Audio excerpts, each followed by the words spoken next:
Welcome to sports live presented by cool. আপনাদের সাথে আছি আমি মঞ্জুরি আজাদ। দর্শক, চ্যাম্পিয়ন্স ট্রফির দুবাই পর্ব কভার করতে সেখানে আছেন সহকর্মী আফনান পিয়াল। সরাসরি চলে যাচ্ছি তার কাছে। পিয়াল, আপনার প্রথম ইন্টারন্যাশনাল ট্যুর, মরুর দেশের আবহাওয়া কেমন দেখছেন আমাদেরকে জানাবেন। দুবাই মাঠে তো অবশ্যই গিয়েছেন, সেখানকার উইকেট কেমন হতে পারে সেই নিয়ে একটা ধারণাও আমাদের দিবেন। দুবাইয়ে যেটা নিয়ে অনেক বেশি আলোচনা হচ্ছে উইকেট নিয়ে, আপনিও আমাকে জিজ্ঞেস করলেন, একটু স্পিন সহায়ক উইকেট হতে পারে। আজকে রোহিত শর্মা যখন প্রেস কনফারেন্সে ছিলেন বেশ খানিকক্ষণ আগে, হয়তো আধা ঘন্টা আগে, তখনও রোহিতকে বারবার এই প্রশ্নটা করা হচ্ছে। এবং যেহেতু ইন্ডিয়ার চ্যাম্পিয়ন্স ট্রফিটা এই জায়গাটাতেই আপনার এই দুবাইয়ে, তাই দুবাইয়ের উইকেট নিয়ে ইন্ডিয়ান গণমাধ্যম কর্মীরাও অনেক বেশি কনসার্ন ছিলেন। আরেকটা ব্যাপার যে কারণে এই যুক্ত করতে হচ্ছে, ইন্ডিয়ান টিমে 5 জন স্পিনার, আমি যদি আকসার প্যাটেলের কথা বলি, ওয়াশিংটন সুন্দর, রবীন্দ্র জাদেজা, এই 3 জন অলরাউন্ডার, স্পিনিং অলরাউন্ডার, এদেরকে সরিয়ে রেখেও বারুণ চক্রবর্তী, কুলদীপ যাদবের মতো স্পিনার তাদের দলে আছে। তো বোঝাই যাচ্ছে দুবাইয়ের উইকেট এবার চ্যাম্পিয়ন্স ট্রফিতে একটু স্লো হতে পারে। বাংলাদেশের জন্য একটু সমস্যা হলেও হতে পারে, কারণ বাংলাদেশ দল রিসেন্ট পাস্টে পেস বোলিং নির্ভর একটা দল। মঞ্জুরি, আপনি যদি দেখেন তাসকিন ভালো বোলিং করছেন, আপনি যদি দেখেন নাহিদ রানা ভালো বোলিং করছেন, আপনি যদি দেখেন তানজিম সাকিব, মুস্তাফিজুর রহমান, সবাই বেশ ভালো বোলিং করছেন এবং পেস বোলাররা বাংলাদেশকে রিসেন্ট টাইমে ম্যাচ জেতাচ্ছে।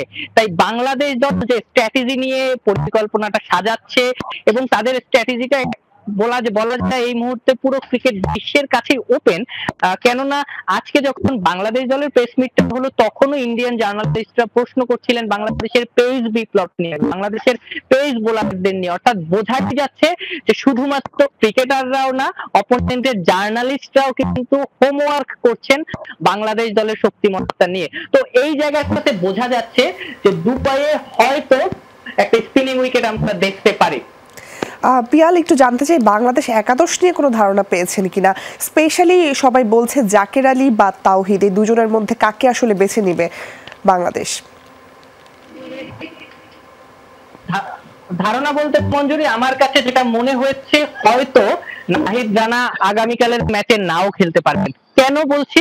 কারণ যখনই নাহিদ রানাকে নিয়ে ইন্ডিয়ান জার্নালিস্টরা প্রশ্ন করেছেন, অনেক বেশি প্রশ্ন তারা শান্তকে করেছেন নাহিদ রানাকে নিয়ে, নাহিদ রানার ব্যাপারে যখনই শান্ত উত্তর দিতেন, তখন তিনি একটা কথাই বারবার বলতেন যে যদি তিনি খেলেন তাহলে বাংলাদেশ দলের জন্য বেশ ভালো হবে, বা বাংলাদেশ দলের বড় শক্তির জায়গা নাহিদ রানা হবেন। বারবার তিনি যদি শব্দটা ইউজ করেছেন। এবং আমরা যখন প্র্যাকটিসটা দেখেছি আইসিসির একাডেমি মাঠে, তখন আমরা যেটা দেখেছি যে নাহিদ রানা শুরুতে খুব স্ট্রাগল করছিলেন। তিনি বেশ খানিকক্ষণ সময়, আধা ঘন্টার উপরের সময় কিন্তু ফিজিওর সঙ্গে কাটিয়েছেন। তিনি স্ট্রেচিং করেছেন আলাদা ফিজিওর সঙ্গে, তিনি থ্রো রাউন্ড করেছেন, কখনো বোলিং শ্যাডো করেছেন, তারপরে একদম শেষে গিয়ে তিনি বোলিং করেছেন। এবং সেই বোলিংটাও তিনি যে ন্যাচারাল পেসে করে থাকেন, সেই পেসে তিনি করেননি। অর্থাৎ নাহিদ রানা খেলবেন কিনা এটা নিয়ে আমার একটা শঙ্কা আছে। তবে আমার যতটুকু মনে হয় 3 পেসার খেলবে।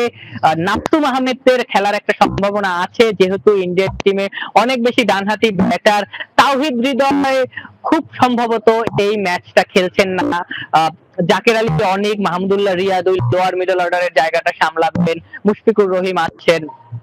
তো আমার কাছে মনে হয় এর বাইরে মেহেদী হাসান মিরাজ আজকে অনেকক্ষণ ব্যাটিং করেছেন, তিনি নাম্বার 4-এ খেলবেন। এর আগের সিরিজে তিনি নাম্বার 4-এ খেলেছেন। তানজিদ হাসান তামিমের সঙ্গে সৌম্য সরকার ওপেন করতে পারেন, নাজমুল হোসেন শান্ত 3-এ খেলবেন। 4-এ আমি মিরাজের কথা বলেছি, 5-এ মুশফিক, 6-এ মাহমুদুল্লাহ রিয়াদ, 7-এ জাকের, পরে নাসুম এবং 3 জন পেসার। আমার কাছে মনে হয় এটাই মানে বেশ একটা গুছানো টিম এক্সপেক্ট করছি আমরা সবাই।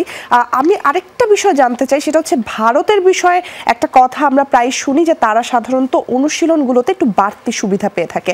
আজকের পরিস্থিতি কি দেখলেন? এক্স্যাক্টলি মঞ্জুরি, আমি এই মুহূর্তে দাঁড়িয়েছি দুবাই ইন্টারন্যাশনাল ক্রিকেট স্টেডিয়ামে। আমার পাশেই ভারত প্র্যাকটিস করছে। বাংলাদেশ কই প্র্যাকটিস করেছে আপনি নিশ্চয়ই শুনেছেন, আইসিসি ক্রিকেট একাডেমিতে, যেটা কিন্তু ম্যাচ ভেনিউ না। অর্থাৎ এই যে মাঠে ম্যাচটা হবে, সেখানে প্র্যাকটিস করার সুযোগ ইন্ডিয়া পাচ্ছে। তারা কিন্তু একটু হলেও অ্যাডভান্টেজ এইখানে পাচ্ছে। উইকেট কেমন হবে একদম শেষ পর্যন্ত, কারণ তারা যখন প্র্যাকটিস করে বেরিয়ে যাবে তারপর আসলে উইকেটের কাজ খুব বেশি আর থাকে না, একদম সন্ধ্যাবেলা পর্যন্ত। বাংলাদেশ দলকে কিন্তু আমরা উইকেটটা দেখতেও দেখিনি। তো এই জায়গাটায় একটা বৈষম্য বলতে পারেন, একটা পার্থক্য বলতে পারেন, এটা কিন্তু বাংলাদেশ দলের সঙ্গে টিম ইন্ডিয়ার আছে। টিম ইন্ডিয়া একটু সুযোগ পাচ্ছে, এটা আপনি বলতেই পারেন, কারণ তারা ম্যাচ ভেনিউতে প্র্যাকটিস করছে। বাংলাদেশ দল সেখানে ম্যাচ ভেনিউতে প্র্যাকটিস করার সুযোগটা পাচ্ছে না মঞ্জুরি। পিয়াল, আপনাকে অনেক অনেক ধন্যবাদ। Let's hope for the best Bangladesh টিমের জন্য এবং আপনার জন্য, আপনার টুরটাও ভালো যাক। ধন্যবাদ আমাদের সাথে যুক্ত হওয়ার জন্য। 20 বছর পর সাকিব আল হাসানকে ছাড়া আইসিসির কোনো ইভেন্টে অংশ নিতে যাচ্ছে বাংলাদেশ। 2006 সালে চ্যাম্পিয়ন্স ট্রফির আসরই ছিল সাকিবের প্রথম বৈশ্বিক আসর। ব্যাটে বলে দারুণ পারফর্ম করে সাকিব অভিষেকের পর খেলেছেন 2টি চ্যাম্পিয়ন্স ট্রফি, 5 ওয়ানডে বিশ্বকাপ আর 9টি টি-20 বিশ্বকাপ। 7 অক্টোবর 2006, মোহালি, ভারত। শ্রীলঙ্কার মুখোমুখি বাংলাদেশ। চ্যাম্পিয়ন্স ট্রফির ওই ম্যাচটি ছিল আইসিসির কোনো ইভেন্টে সাকিব আল হাসানের প্রথম ম্যাচ। যে ম্যাচে শ্রীলঙ্কার দেয়া 303 রানের বিশাল টার্গেট তাড়া করছিল বাংলাদেশ। 4 নম্বরে নেমে 67 রানের অপরাজিত একটি ইনিংস খেলেছিল সাকিব। ওয়েস্ট ইন্ডিজের বিপক্ষে দ্বিতীয় ম্যাচে ডাক মারলেও জিম্বাবুয়ের বিপক্ষে ম্যাচে 3 উইকেট নেবার পাশাপাশি 36 রানও করেছিলেন সাকিব আল হাসান। এরপর বাংলাদেশ 2009 ও 2013 চ্যাম্পিয়ন্স ট্রফিতে খেলার সুযোগ পায়নি। তবে সবশেষ 2017 সালের আসরে ছিল বাংলাদেশ, ছিলেন সাকিবও। নিউজিল্যান্ডের বিপক্ষে তার 118 রানের দারুণ সেঞ্চুরি আর রিয়াদের শতকেই সেমিফাইনালে পৌঁছেছিল বাংলাদেশ। কেবল চ্যাম্পিয়ন্স ট্রফি নয়, তার অভিষেকের পর বাংলাদেশ যত আইসিসি ইভেন্টে অংশ নিয়েছে প্রত্যেকটিতেই ছিলেন সাকিব। এবার সাকিববিহীন বাংলাদেশ খেলতে যাচ্ছে আইসিসির কোনো ইভেন্ট। বিষয়টা শুনতে অনেকটা অবিশ্বাস্য লাগছে, মনে হয় ভুল শুনছি না তো। কারণ দীর্ঘ এই পথ চলায় ব্যাটে বলে দারুণভাবে অবদান রেখেছেন সাকিব, ছিলেন টাইগারদের অবিচ্ছেদ্য অংশ। এই সময়ে 247 ওয়ানডে খেলে সাকিব করেছেন 7570 রান, যা এই ফরম্যাটে বাংলাদেশের তৃতীয় সর্বোচ্চ। বল হাতেও ছিলেন অনবদ্য, 317 উইকেট নিয়ে ওয়ানডেতে দেশের সবচেয়ে বেশি উইকেট শিকারী সাকিব। কেবল ওয়ানডে নয়, 3 ফরম্যাটেই সাকিব ছিলেন দলের অটোমেটিক চয়েস। এখন পর্যন্ত সাকিব খেলেছেন 2টি চ্যাম্পিয়ন্স ট্রফি আর রেকর্ড 9টি টি-20 বিশ্বকাপ। নামের পাশে আছে 5টি ওয়ানডে বিশ্বকাপ খেলার অভিজ্ঞতা। তাই তো 20 বছর পর সাকিব আল হাসানকে ছাড়া বৈশ্বিক কোনো আসর খেলতে নামছে বাংলাদেশ। নিশ্চিতভাবেই টাইগারদের জন্য বড় এক চ্যালেঞ্জ সাকিব ছাড়া মানিয়ে নেওয়াটা। সাকিবের অনুপস্থিতিতে আকাশ চোপড়া থেকে শুরু করে একাধিক ক্রিকেট বিশ্লেষক বাংলাদেশকে বলছেন দুর্বল। 2023 বিশ্বকাপে অ্যাঞ্জেলো ম্যাথিউসকে টাইম আউট করে আলোচনার জন্ম দিয়েছিলেন সাকিব। সেই ওয়ানডেটাই সাকিবের খেলা এখন পর্যন্ত শেষ ওয়ানডে। এই ম্যাচের মতোই পুরো ক্যারিয়ার জুড়েই আলোচনায় থাকা সাকিব এবারের চ্যাম্পিয়ন্স ট্রফির দলে না থাকলেও ঠিকই আছেন আলোচনায়, হয়তো সামনেও থাকবেন। এত বড় তারকাকে কি চাইলেই আড়াল করা যায়? হাসানুর রহমান, যমুনা স্পোর্টস। সেই 2007 সাল থেকে আইসিসি ইভেন্ট খেলছেন মুশফিকুর রহিম ও মাহমুদুল্লাহ রিয়াদ। হতে পারে এটাই তাদের শেষ আইসিসি ইভেন্ট। টিম ইন্ডিয়াকে ধসাতে তাই তাদের অভিজ্ঞতা কাজে লাগাতে চান অধিনায়ক নাজমুল হোসেন শান্ত। দিন বদলায়, পরিস্থিতি বদলায়, জায়গাও বদলায়, মাহমুদুল্লাহ রিয়াদের প্রতি ভক্তদের ভালোবাসার পরিমাণ একই থেকে যায়। সেটা বাংলাদেশ হোক কিংবা সুদূর দুবাইয়ে, কেনই বা হবে না? রিয়াদ যে বরাবরই পারফর্মার। আরও একবার আইসিসি ইভেন্টে খেলবেন মাহমুদুল্লাহ রিয়াদ, এবং এই আইসিসি ইভেন্টের আগে ওয়ানডে ফরম্যাটে দারুণ ফর্মে আছেন মাহমুদুল্লাহ রিয়াদ। তার শেষ 4টা ইনিংসেই তিনি দারুণ ব্যাটিং করেছেন এবং অধিনায়ক নাজমুল হোসেন শান্ত বিশ্বাস করেন ইন্ডিয়ার অ্যাগেনস্টে যে ম্যাচ আছে সেখানে মাহমুদুল্লাহ রিয়াদ ভালো করবেন, তার অভিজ্ঞতাটা কাজে লাগাবেন। শুধু রিয়াদ না, অধিনায়ক নাজমুল হোসেন শান্ত মুশফিকুর রহিমের কাছ থেকেও তার অভিজ্ঞতা চান। হতে পারে এটাই তাদের শেষ আইসিসি ইভেন্ট। রিয়াদ ভাই, মুশফিক ভাইয়ের বিষয়টা যেটা বলেন, অবশ্যই তারা, আমি মনে করছি না যে তারা ওইভাবে চিন্তা করছেন। স্টিল তারা খেলাটা এনজয় করছেন এবং এই টুর্নামেন্টটা শেষ হওয়ার পরে আসলে ভবিষ্যতে কি হবে বোঝা যাবে। বাট আমি আশা করবো যে তারা তাদের ওই এক্সপিরিয়েন্সটা এখানে শো করবেন। সেই 2007 থেকে আইসিসি ইভেন্ট খেলছেন মুশফিকুর রহিম, মাহমুদুল্লাহ রিয়াদরা। অভিজ্ঞতার ঝলক বেশ কয়েকবারই দেখিয়েছেন, তাই টিম ইন্ডিয়াকে ধসাতে তাদের পারফরমেন্স করা ছাড়া আর বিকল্প কই। আফনান পিয়াল, যমুনা স্পোর্টস, দুবাই, সংযুক্ত আরব আমিরাত। ভারতের হস্তক্ষেপে চ্যাম্পিয়ন্স ট্রফির বেশ কয়েকটা ম্যাচ আয়োজন হবে সংযুক্ত আরব আমিরাতে, যেখানে টুর্নামেন্টের একক আয়োজক পাকিস্তান। ভারত বেঁকে বসায় বাধ্য হয়ে আইসিসিকে ভেন্যু পরিবর্তন করতে হয়েছে। এভাবেই সাম্প্রতিক সময় অনেকবার আইসিসিকে উদ্ধার করেছে সংযুক্ত আরব আমিরাত। দেশটা যেন আইসিসির মুশকিল আসান। লাইট, ক্যামেরা, অ্যাকশন, ভিডিওগ্রাফারদের নজর ক্যামেরায়, দর্শকদের নজর দুবাই ইন্টারন্যাশনাল ক্রিকেট স্টেডিয়ামে। ভারত খেলবে বলে এখানেই যে হবে টুর্নামেন্টের সবচেয়ে বড় ম্যাচগুলোর কয়েকটা। সংযুক্ত আরব আমিরাত কিংবা বিশেষ করে দুবাইয়ের দর্শকরা, ক্রিকেট প্রেমী দর্শকরা ভারতকে একটা ধন্যবাদ দিতেই পারে। তারা পাকিস্তানে খেলবে না বলে জানানোর পরই কিন্তু দুবাইয়ে আইসিসি চ্যাম্পিয়ন্স ট্রফির ম্যাচগুলো অনুষ্ঠিত হচ্ছে, বিশেষ করে ভারতের ম্যাচগুলো তারা দেখার সুযোগটাও পাচ্ছেন। সংযুক্ত আরব আমিরাতকে আবার আইসিসি ধন্যবাদ দিতে পারে। যখনই আইসিসি কোনো না কোনো কারণে বিপদে পড়ে, তারা আইসিসির মুশকিল আসানের রূপে ধারণ করে।